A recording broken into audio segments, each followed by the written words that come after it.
Good evening and welcome to Novara Live. My name's Stephen Methven. Tonight I'll be joined by Aaron Bastani. He's not here yet, but he'll be here in a minute or two. And coming up tonight, we sent our reporter Simon Childs up to Birmingham to cover the Maccabi Tel Aviv Aston Villa match and all the politics around it. We'll be telling you what he found out there. We'll also be looking at Palestine Action prisoners who have started hunger strikes in prisons while they await trial. And we'll be looking at the Greens completely smashing it in the polls. As ever, if you'd like to support our work, you can sign up at novaramedia.com/support and make sure to let us know your comments in the YouTube chat. The much politicised Aston Villa football match against Maccabi Tel Aviv went ahead last night with fans of the Israeli team absent from the event. That followed a much debated decision by the West Midlands police to ban the fans, many of whom had been involved in scenes of violence and abuse in Amsterdam last year. That included masses of Maccabi fans chanting, "Let the IDF win to fuck the Arabs," and "There are no schools in Gaza because all the children are dead." Other fans tore down Palestinian flags hanging from the windows of Amsterdam residents, chanting, fuck you, Palestine." And gangs of Maccabi fans appeared to roam the streets of the city carrying poles and planks, threatening violence and attacking taxi drivers. There was also violence from Amsterdam residents, much of it retaliatory and some of it admittedly racist. But it was those scenes, as well as information from the Dutch police, that framed the West Midlands police ban on Maccabi fans. Now, that was a police operational decision that was repeatedly interfered with by government ministers, even though they're supposed to operate independently of the government. And those included the Prime Minister, who basically called the ban anti-Semitic. In the end, it was Maccabi management who decided their supporters wouldn't attend the game. And that appears to have been the right decision, given the very different scenes in Birmingham last night. Which isn't to say the event was completely peaceful, with 11 arrests being made as 700 officers policed protests around the match. Now, there appear to have been at least 3 different factions at the match. Our reporter, Simon Childs, was there covering events as they unfolded. This was his encounter with a small group of Maccabi Tel Aviv protesters. I'm hearing people say Zionist baby killers, not welcome here. Young people who fight to defend their nation are being accused of all sorts of crimes. I'm not hearing anybody putting forward anything positive to how to resolve and come up with a solution to this problem. Do you understand the sense of feeling when, there have been a lot of children being killed? Do you think I wouldn't understand? I mean... No, I guess I'm just asking. Because you'll kind of say, I'm hearing baby killers, but it's like babies have been killed. Yeah, but do you think that's a normal way for grown adults to behave? That when there's a war in which people are killed, obviously, you then run around hysterically screaming baby killer. Do you think that's a normal thing? I mean, do you think that's kind of a progressive mindset? Is that a left-wing view? To just simply shriek baby killer? I don't know. I guess I'm saying I can see where the strength of feeling comes from. Well, it's not strength of feeling. It's completely ill-informed bigotry. Great. I think we've got to go. There was a much larger pro-Palestinian demonstration at the game too. There's a demonstration over there that would say kicking Israeli clubs out of UEFA would be anti-Semitic. What would you say to them? No, it's not anti-Semitic, it's anti-Zionist. There's a lot of Jewish people who would agree with us. Back in the day, when South Africa was an apartheid state, they were isolated from international sport.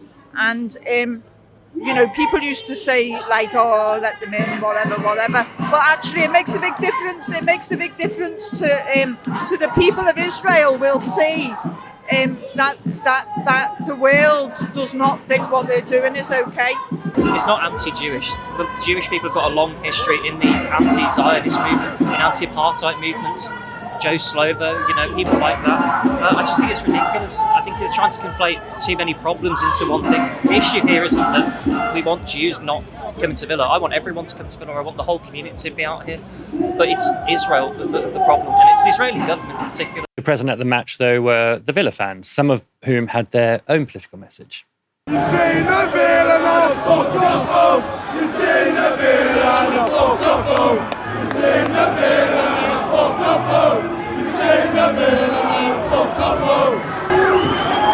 think we're protesting protesting against not letting the Israel fans here. Yeah, that's right. Are you annoyed with the Israel fans not being allowed in? Yeah, because there's no room for politics in football. Do you know what I mean?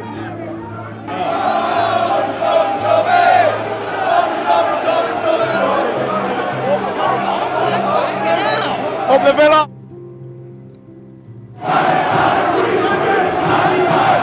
So there's now a standoff between some Aston Villa fans and the pro-Palestine demonstration. Started when basically it seemed like Aston Villa fans started chanting Villa songs at the pro-Palestine march. So at first I thought it was kind of let's keep politics out of football kind of frustration. But a little while ago they started chanting about Tommy Robinson. So maybe it's a slightly different vibe actually. An interesting confluence of like different flows of currents in British politics intersecting around that match last night. Now, as I said, Novara Media's Simon Charles was there reporting on the match and on the politics around it. And I spoke to him earlier today, and I began by asking him to just give us the atmosphere around the match. So the atmosphere around the match last night, for the most part, was not too dissimilar to a normal football game. A lot of fans will have turned up, had a couple of cans, bought some fast food and got into the match. I say that because I think there's a real appetite to sensationalize events like this, which can be a little bit pernicious. Having said that, there obviously was a difference. There were protests. There was a large pro-Palestine protest, which we showed in our report. When we turned up to that, I would say it was lively and noisy and kind of what you'd expect from a protest. And then at one point, there was a bit of a confrontation between some Aston Villa fans and some of the pro-Palestine demonstrators. You can never quite tell what exactly instigated it. But what I saw was some Villa fans started chanting football songs at the Palestine protesters. They started chanting in return. Some of them started chanting kind of pro-Villa songs to show that they're all on the same side. But it did get a bit kind of confrontational. I thought it was a kind of frustration at having a football match politicised that was being expressed by the Villa fans at first. And then the police kind of got in between the two sides. And then at some point, some of the Villa fans started chanting Tommy Robinson songs, which gave it a kind of different flavour to a kind of apolitical, let's keep politics out of football sort of sentiment. That lasted, I don't know, maybe 20 minutes, maybe half an hour before things kind of moved on. It kind of got time limited just by kickoff start approaching and people wanting to get inside the match. So it was confrontational for a short while, but I wouldn't want to kind of oversell it. Yeah, when I was watching some of that footage, I was also wondering, could it be that because there was no opposing side for the Villa fans to sort of shout at, the pro-Palestinian protesters kind of stood in proxy for them as like the opposition before a match. But we'll come back to that interaction between the Aston Villa fans and the pro-Palestine protesters in a minute. I wanted to ask you first though about the banning of Maccabi Tel Aviv fans, although of course it's actually the withdrawal of them by the management that meant there were none there. Do you think that was the right thing to do? Do you think it would have been worse had they been there? I mean, the few who were there looked pretty dejected from your report. The few who were there, some of them were kind of British pro-Israelis who are associated with organisations. I think there were a few like British Maccabi Tel Aviv fans.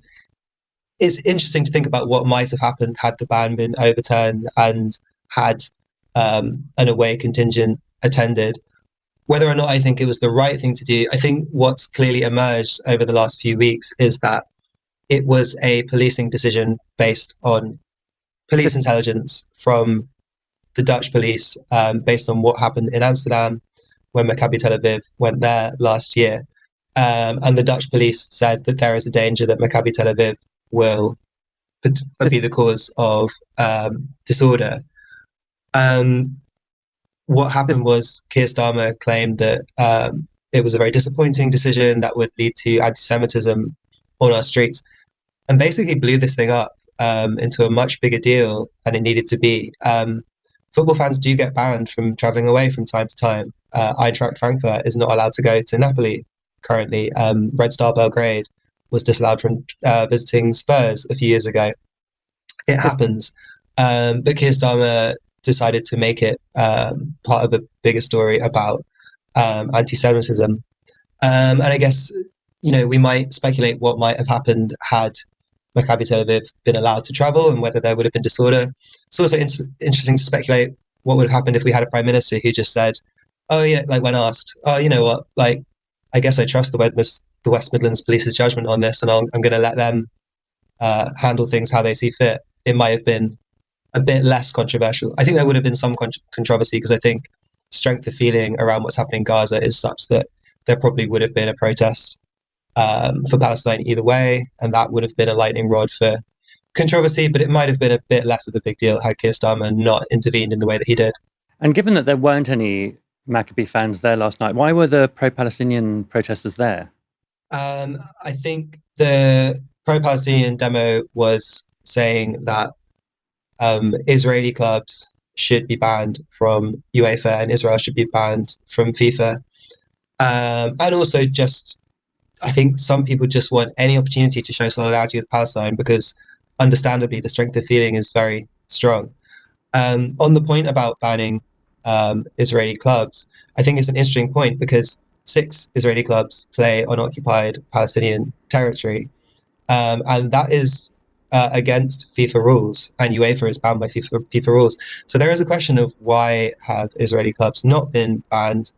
And I understand the sentiment of let's keep politics out of football. I'm a football fan myself. I don't pay my ticket price and turn up and schlep across London to go and discuss the latest developments in Palestine. I go to watch football, so I get it. But I think the real political question is why have FIFA and UEFA not just followed their own rules? And is there a kind of political decision being taken to allow Israeli clubs to stay in these competitions? All right, I want to move on to the fans now. I'm interested in their view of the Maccabi fans not being there. What sort of things were they saying to you about that? I think it's important to not kind of put football fans in one category and pro-Palestine demonstrators in another category. Obviously, we all contain multitudes. We can all be different things at once. And, I met an Aston Villa fan who was in the pro-Palestine demonstration saying that Israeli clubs should be banned.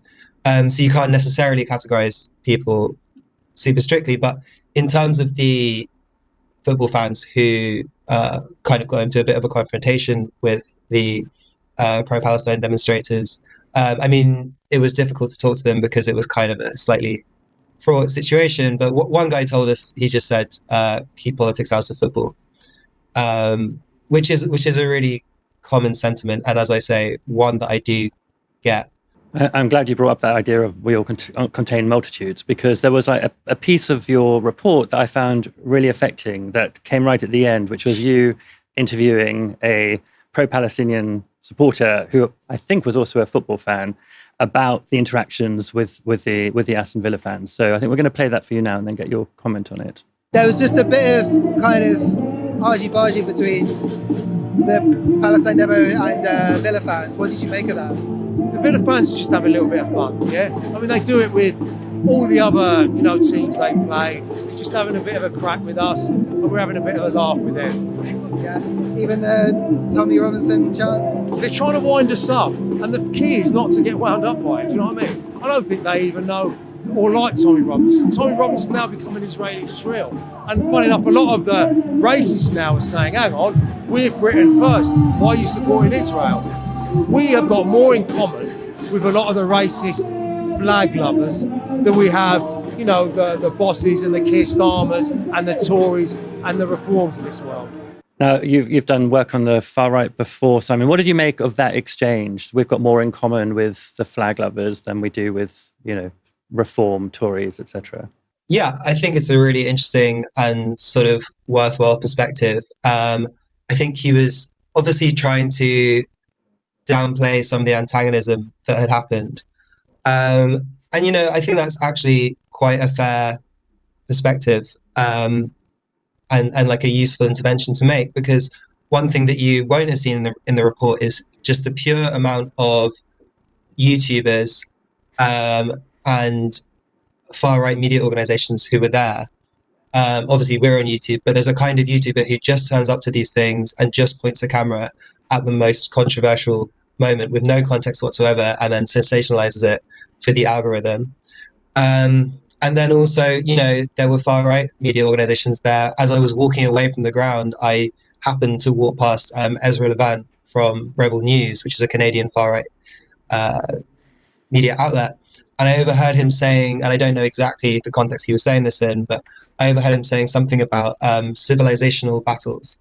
So there's a real determination from certain actors and from algorithms to present a little bit of tension, a little bit of aggro in a very pernicious way, and to sensationalize it.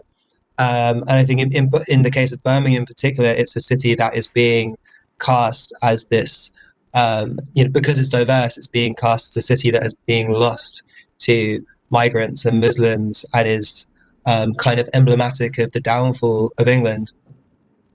And I think it's really reasonable and fair enough for this guy to go, no, look, we had a few words, there was a bit of banter, and it's not that deep. And actually, me and that football fan probably have more in common with each other than Nigel Farage or Elon Musk or someone. I think fair play to that guy. That was Novara Media's Simon Childs talking to me earlier today, and I really recommend giving his report a view. It's on our channel now, and you'll find the link in the description below. And on that topic that Simon brought up of, right-wing YouTubers pumping out racist tropes about civilizational collapse, it's not just the online right. It's not just individuals on YouTube. Plenty of establishment figures are doing the same. In The Telegraph, Jake Wallace-Simons has written about British Islamism flexing its muscles more and more openly as it rises to power. That's an article about last night's match. And in that piece, he wrote this: "The crowd with the blood of Jews in its nostrils flew many flags tonight, that of Palestine, that of Lebanon, that of Kashmir. One that was notable by its absence was the flag of Great Britain. That is the context in which the violence in Birmingham should be seen. Tactically, it was well planned and well executed. Strategically, it represents a landmark on the road towards increasing Islamist contamination of our society. What will they target next?" Now, I should say, that bit I read out is from the big top of his article and from the bottom of his article, and there's like a lot of rubbish in between if you want to go and read it for yourself.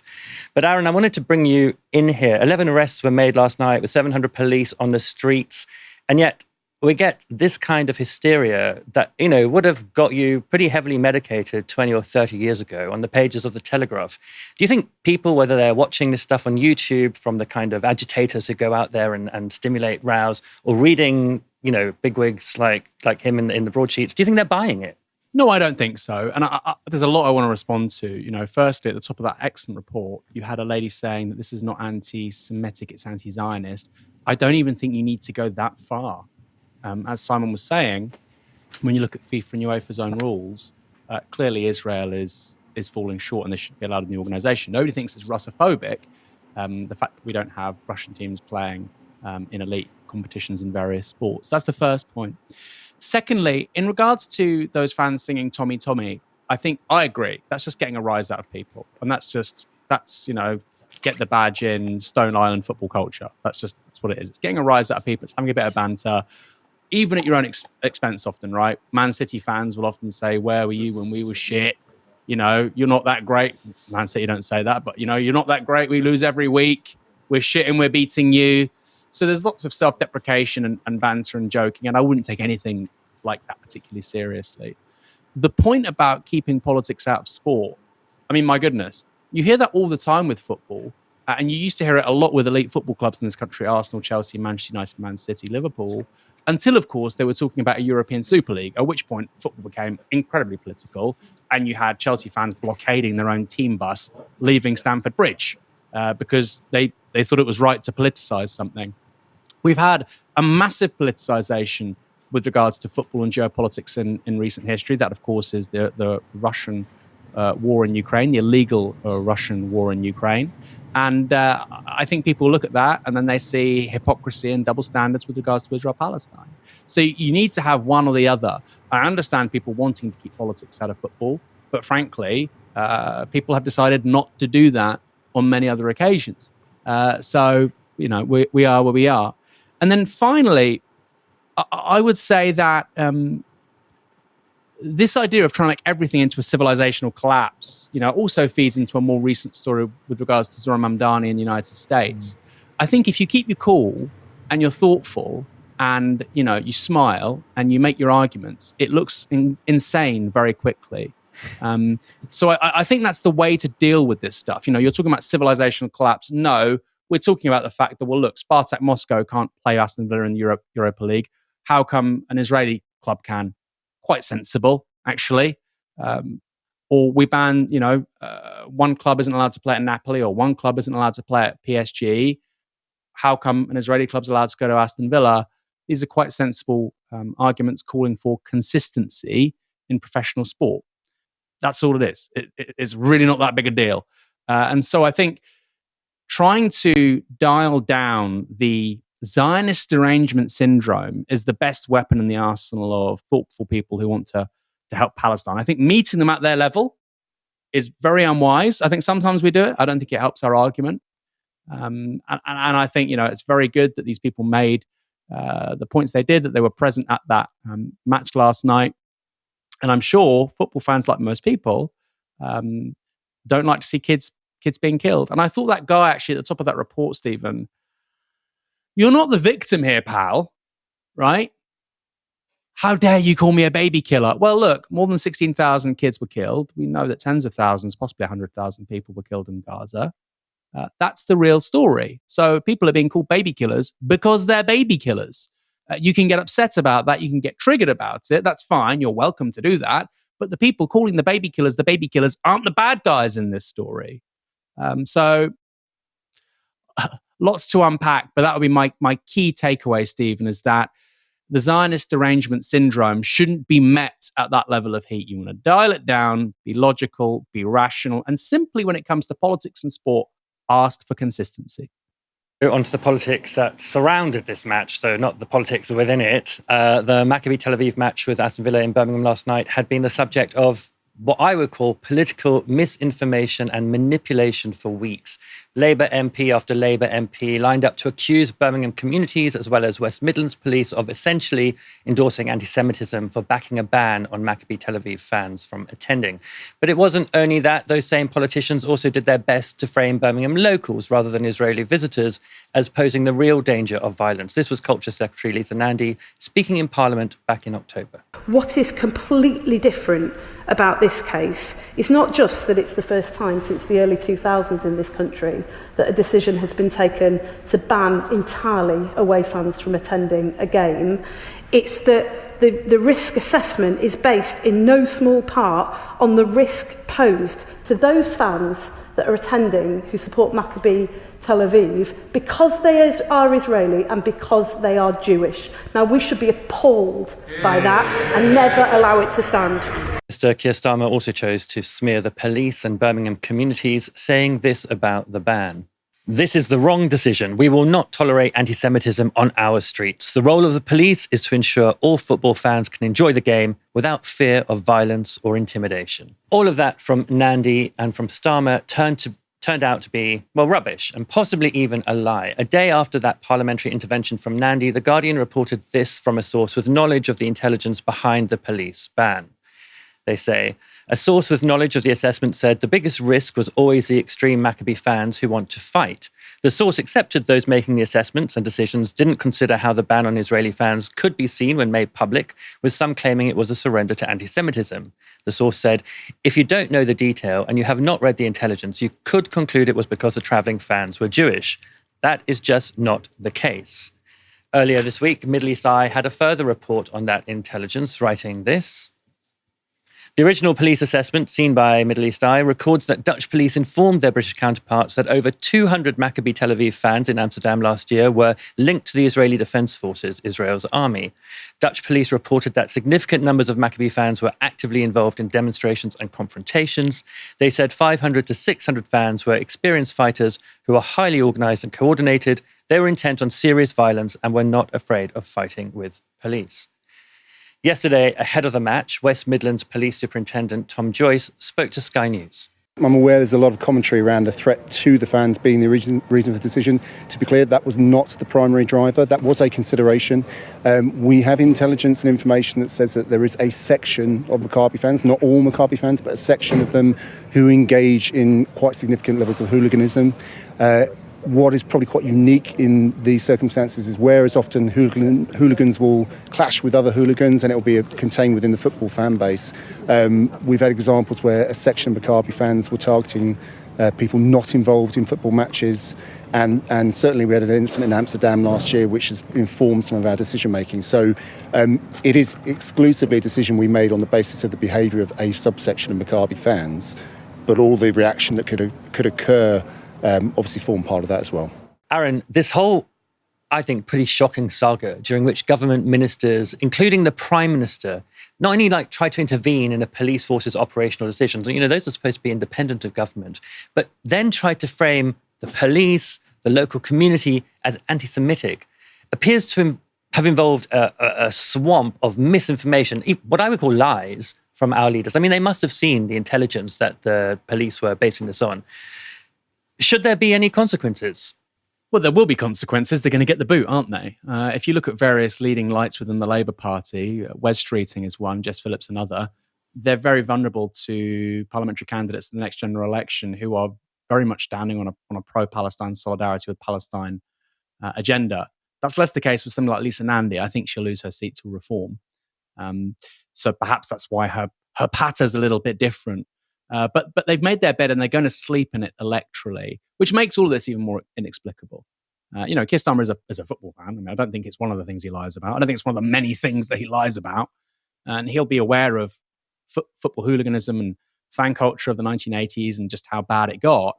And I have to say, it's quite remarkable. I never thought I'd see this, where a British government is defending violent foreign football hooligans over people in this country and even insinuating that the domestic police force, in this case the West Midlands Police, is anti-Semitic. I mean, that seems to be the very strong insinuation.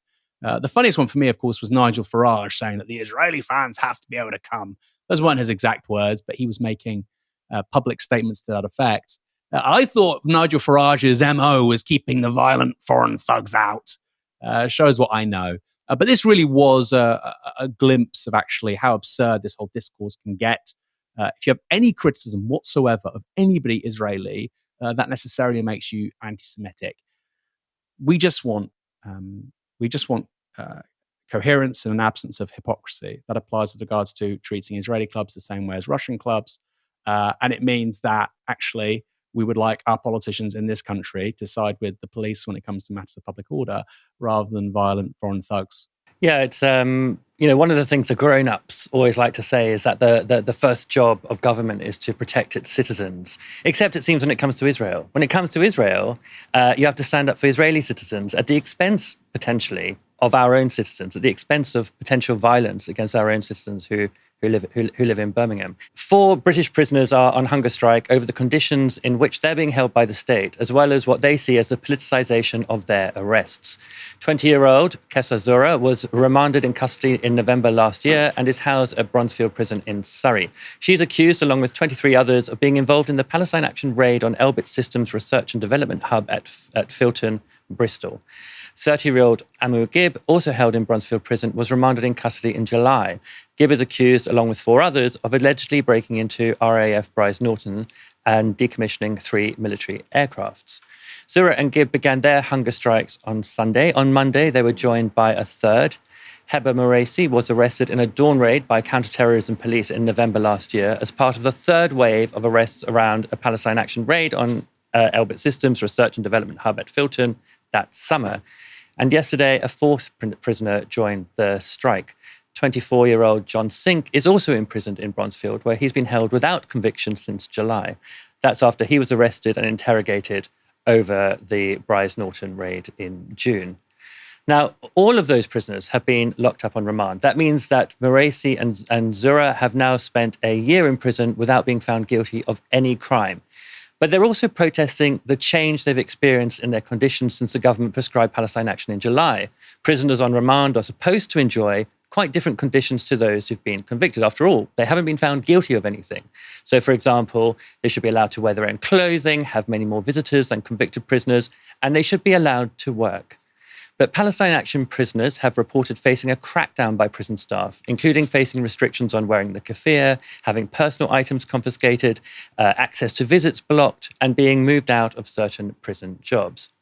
In August, another Palestine Action prisoner, Toitati Hoxha, who is still being held in connection with the Filton Action, went on a 4-week hunger strike. That was after she alleged being punished retrospectively following the prescription of the group. When she complained about losing her library job in the prison, she received this response from the head of the prison's female services. The response says this: in July 2025, the Home Secretary prescribed Palestine Action as a terrorist organisation under the Terrorism Act 2000. The offences you are held on remand for are linked to Palestine Action and impact roles that are considered appropriate for you. The library orderly role is not considered appropriate. Earlier today, I spoke to Francesca Nadin, spokesperson for Prisoners for Palestine, and I began by asking her to explain how it is that some of the striking prisoners have been on remand for as long as they have. So there are actually 4 people in prison right now on remand on hunger strike. And remand is something that the British state has been using more and more to hold people without trial, continue to fill up the prisons, and in this specific case, to use the process as punishment. And it's something that happened to me as well, actually. I was on remand for 9 months without conviction. And so it's possible that these people may get acquitted during their trial by the jury because they have a very good case. However, they've already been punished. They've already been sent to prison without any justification. They don't meet even the government's own threshold for remand.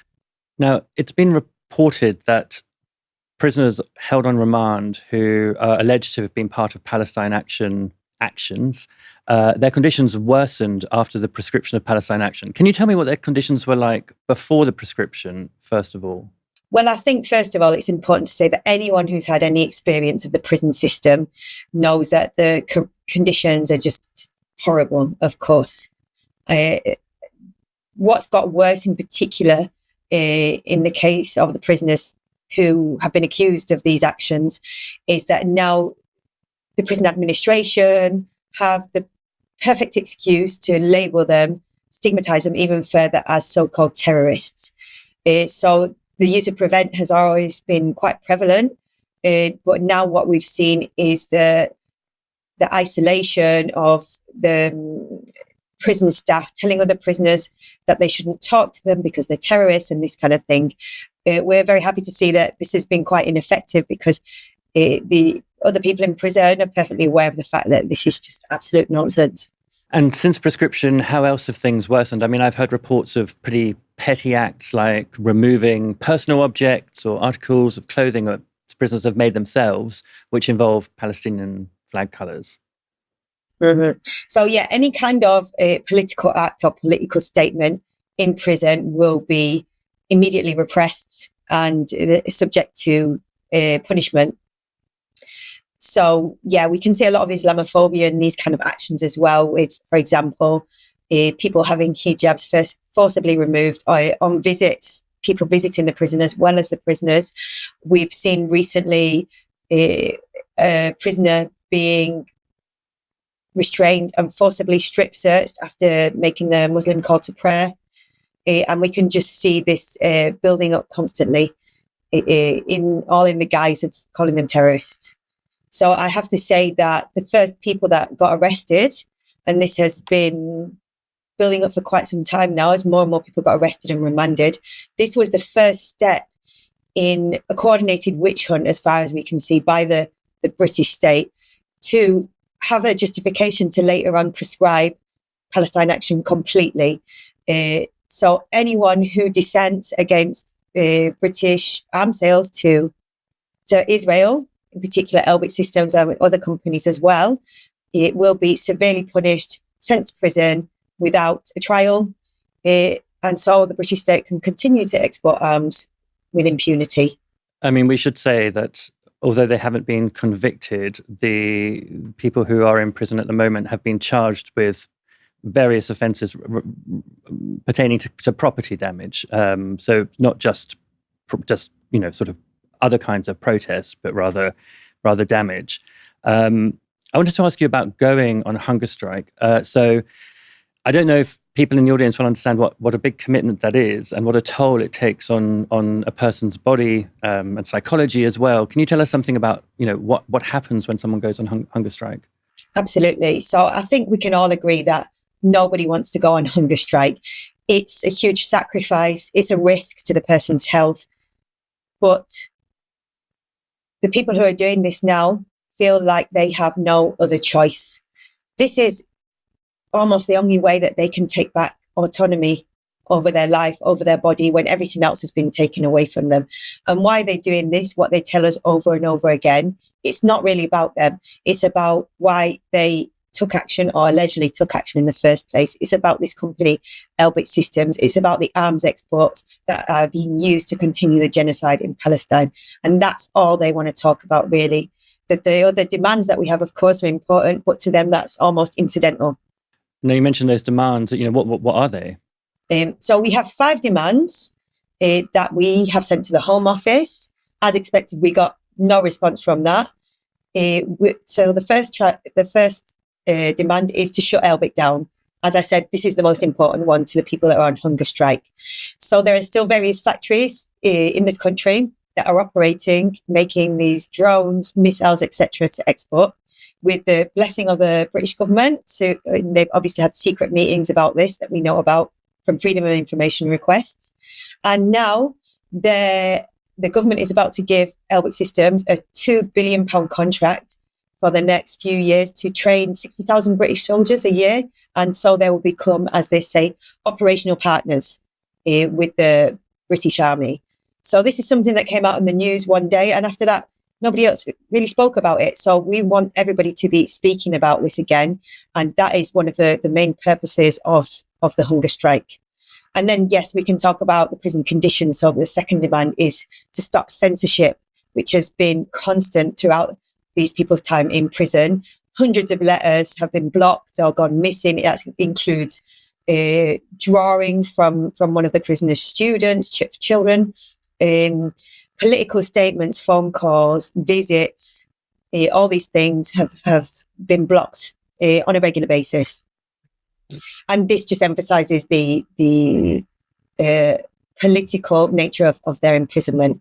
After that, we have bail, immediate bail for everybody. So, of course, because they've been held over the custody time limit, because they've not actually been convicted, and because they don't meet any of the conditions to be remanded in the first place. And then we have the right to a fair trial. So, as I mentioned, these undisclosed meetings between government officials, Israeli government officials, Elbit Systems, the Attorney General, Counter-Terror Police, in which we can see this constant relationship, this sharing of information. And this is just the tip of the iceberg that we've seen. There's no way that the prisoners can have a fair trial without all of this information. And then after that, the dropping of all terror-related links and charges, and the deprescription of Palestine Action. So as I said, this has been a witch hunt coordinated through these secret meetings with Elbit Systems, with Israeli officials, to silence any kind of protest, direct action or dissent against the exports of these arms and the continuation of the genocide, with the British government's active participation. And we've seen some of that in action this week. Private Eye reported on how a PR firm for Elbit is alleged to have planted a story about Iranian funding for Palestine Action in the Times, which was then picked up by other stories. They, of course, deny it, but the allegation has been made by Private Eye. And also, of course, we've seen documents from Declassified that show that Elbit lobbied the government to retry Palestine Action actionists who have been acquitted in British courts. Francesca, the hunger strike is described as a rolling hunger strike. What does that mean? That means that more prisoners will join at different points in time, and they will continue until all the demands are met. So we'll see as the days go on that the more prisoners will join this hunger strike. And alongside that, there are plenty of other people, both in and outside of prison, that are showing their solidarity and their support. And we've had, just in the last few days, this only started on Sunday, actions and solidarity from around the world, which has been amazing to see and has really left the prisoners speechless, actually. They are so heartened by this, and it really gives them the strength to keep going. That was Francesca, Nadin, spokesperson for Prisoners for Palestine, speaking with me earlier today. Now, that story about these prisoners having been on remand for so long got me really thinking about how many other prisoners might be on remand in our prisons, imprisoned without trial or conviction. And then it got me thinking about the number of prison stories in the news this week, not least of all the mistaken release of 2 prisoners from Wandsworth Prison earlier this week. One of them has been recaptured today. The other, Billy Smith, looked pretty cheerful, handing himself back in on Thursday. Now, Justice Secretary David Lammy has found himself under increasing pressure to explain these accidental releases, which followed fast on the heels of the mistaken release of Epping Forest sex offender Hadush Gabatu the week before. He's since been deported. On Question Time last night, Trades Union Congress General Secretary Paul Novak painted a bleak picture of why our criminal justice system isn't working. Somewhere. Now, it's absolutely right, as I said, right at the outset, that government ministers take responsibility. But I don't think anyone should take lectures from a government that presided over a decade and a half of austerity, Graham, about the state of our prisons or any other public service.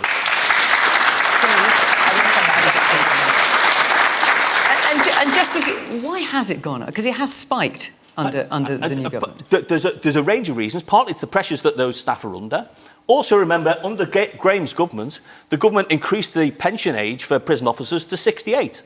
I don't know how many members of this audience would fancy being on a ward with dozens of young men, many of them violent offenders, at the age of 67, 68.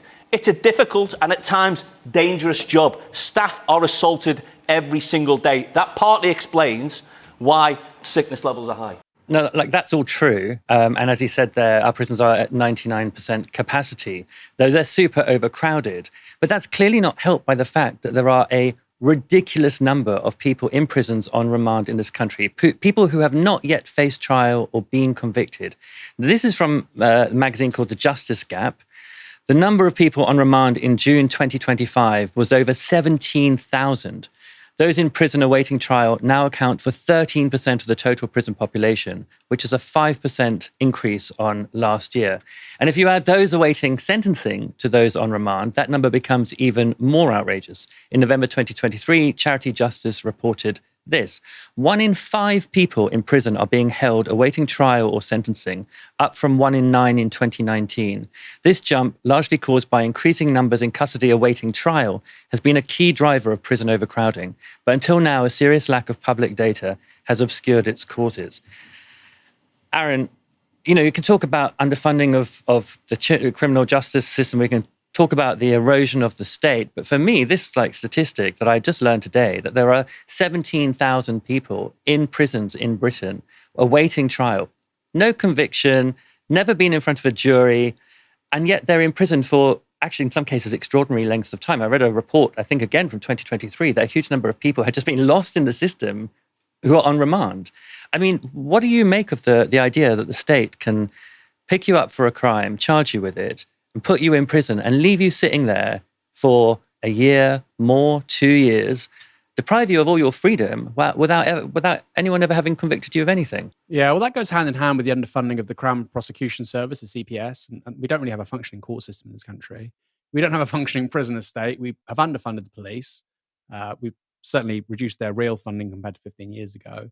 And, we have a problem with the court system, legal aid as well. So right across the board, we've seen cuts. I find it remarkable that you have 15, 16, 17,000 people in prisons waiting for something to happen to them when you've had the male prison estate in this country was operating at 99% capacity for 18 months. 99% capacity. So basically there was no capacity. On a day-to-day basis, it was basically full. The national prison estate in this country for men. And what that meant was that you had judges every day sentencing people thinking this should probably be a custodial, or this should be a custodial, but I'm not going to do it because it's actually not met the threshold of where it now is, because we don't really have any prison places anymore. I think we need more prison places, and I would do that by reducing this number quite significantly. And I think clearly there are a number of people in prison who shouldn't be. But regardless, the Tories or people on the right say, well, we need to build more prison places. Regardless, I don't think anybody sensible thinks it is a good idea to have a prison state operating at 99% capacity for 18 months. I think this is a very quick fire way to resolve it. Of course, it's not in the public conversation, sadly. I could go on all day about how much austerity has destroyed this country, Stephen, and particularly on things like this. If you look at, for instance, John T. Bravery, he literally told his carers, I want to go to a tall landmark building in central London and kill someone. He told them that. And guess what happens? He pushed a young French child off the top of a building and Tate Modern, life-changing injuries. Hadesh Kabatu literally saying to the police, and it's not just him saying this, by the way, on Sky, this has also been confirmed by other sources, witnesses who saw this happen, saying, I shouldn't be getting released. It's just comedy. It's like carry on, Britain. We are like a comedy sketch. And as I say, pretty much most shows these days, Axel Rudikabana, a young man, a boy, who called Childline saying, I want to kill people, I want to stab them to death. What should I do? He takes a knife into school more than 10 times. He's found with a knife on a bus by the police. He's then taken home and his mother has given advice about how to keep knives away from him. He kills 3 young girls. Guess what? With a knife. And so you have lots of people online saying, this is the fall of the West, civil war is inevitable. How about when people say they want to stab people and they're found with knives at school more than 10 times, the state does something. And the point is the state doesn't do something increasingly because of, among other things, systemic underfunding, as Paul Novak talked about, over the last 15 years. You underfund youth services, you underfund the Crown Prosecution Service, you underfund child protection, you underfund the police, you underfund legal aid. What do you think will happen? What do you think will happen? Okay? We're looking at it in real time. Failure at the very highest levels of the state when it should be protecting us. And what's really interesting, Stephen, is that in the last few weeks, I've actually seen lots of people on the right criticizing austerity for this stuff. Even if they think it was good to triple tuition fees for nurses. Nurses in this country now graduate with more than £55,000 worth of debt. Even if they think it was good to cut funding to rebuilding new schools after 2010, even if they agree with all that stuff, a lot of people on the right are now saying, Christ, we don't actually have a functioning courts, prison or policing system in this country. Maybe we should do something about that. We're going to come on now to the effect that maybe we should, that phrase you just used, Aaron, maybe we should do something about that is having on electoral politics, or is likely to have on electoral politics at the next election. Let's go to that story now. Under the leadership of Zach Polanski, the Greens' rise in the polls, as well as in the membership, has been pretty meteoric. Now, new polling from Find Out Now appears to show they've become the country's second most powerful political force. Asked how they'd vote in a general election tomorrow, 33% of respondents plumped for reform, but 18%, so nearly a fifth, opted for the Greens. The Tories came third with 16%, and Labour trailed a point behind that on 15%. So that puts Labour in fourth place, far from the opposition.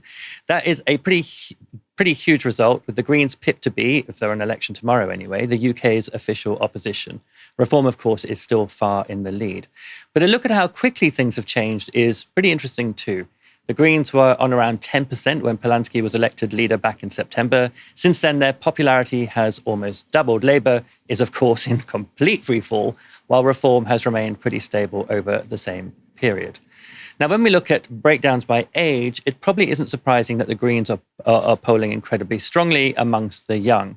This is from a recent YouGov poll. It shows that just about 40% of people aged 18 to 24 support the Greens, more than any other party by far. Now, that led some to not only disparage the Greens' progress as a youthquake, but to disparage the young people who are flocking to the party. Conservative Canadian politics professor Eric Kaufman posted this online. He says, British Zoomers are massively left-wing. Greens, led by a nut who thinks men should play in women's sports, is on 40%. Reform and Tories, just 15%. Unless the British right can overhaul education and public institutions that shape the next generation, it's game over. So in other words, Kaufman thinks that it's all a question of, ideology and, the material surroundings of these young people has absolutely nothing to do with it. They're just, brainwashed.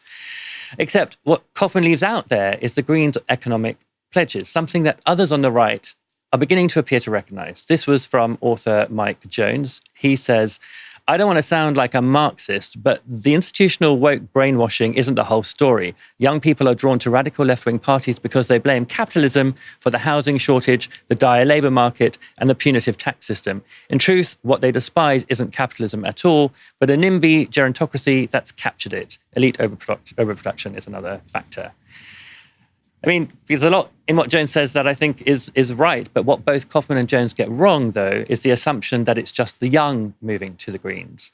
That same YouGov poll shows that 3/4 of those aged 25 to 50 are evenly split between Reform, Labour and the Greens.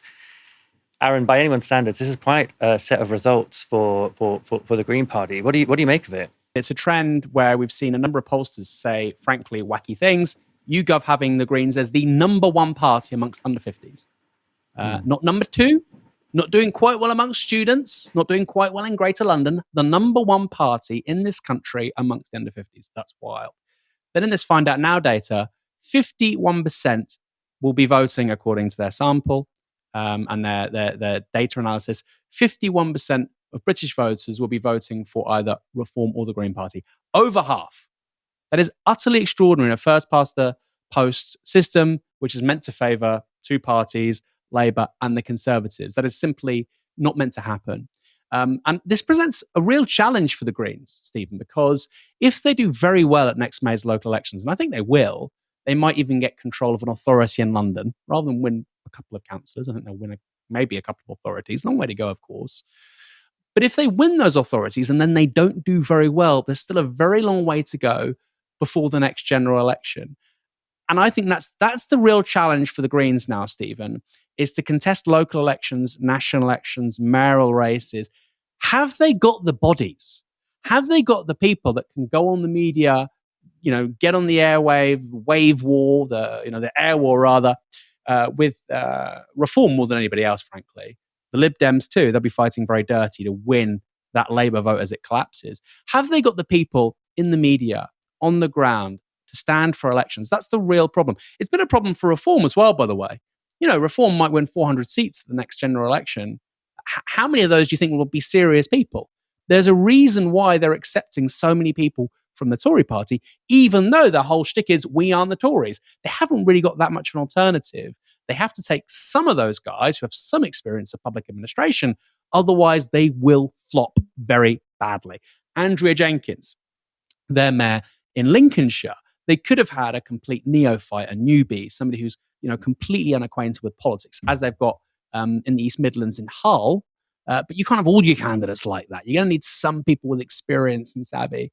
So I think that's the number one challenge for the Greens. But the polling is just utterly, utterly remarkable. On the young people too, I think if the right think that this is just an outgrowth of the university system, they're more stupid than I thought. And to be fair to many of them, they're looking at the result of Zohran Mamdani in New York and they're saying, well, look, to a large part, this is because the man is talking about the cost of living. He's saying that the takeaway food that used to be $8 is now $10. When he was asked on MSNBC, why should a Conservative vote for you? He said they've got to pay the rent too. What a great answer. That is the answer, by the way, that explains why the likes of Bill Ackman and Elon Musk and Donald Trump all backed a guy who until very recently was a Conservative, Andrew Cuomo. So there's lots of positivity for the Greens. I think they could make huge progress as soon as next May, but big challenges too. And I'll leave you with this thought, Stephen. I'd love to know what you think. We saw Noops, this coalition of left and centre-left parties in France, contest the legislative elections over the last year.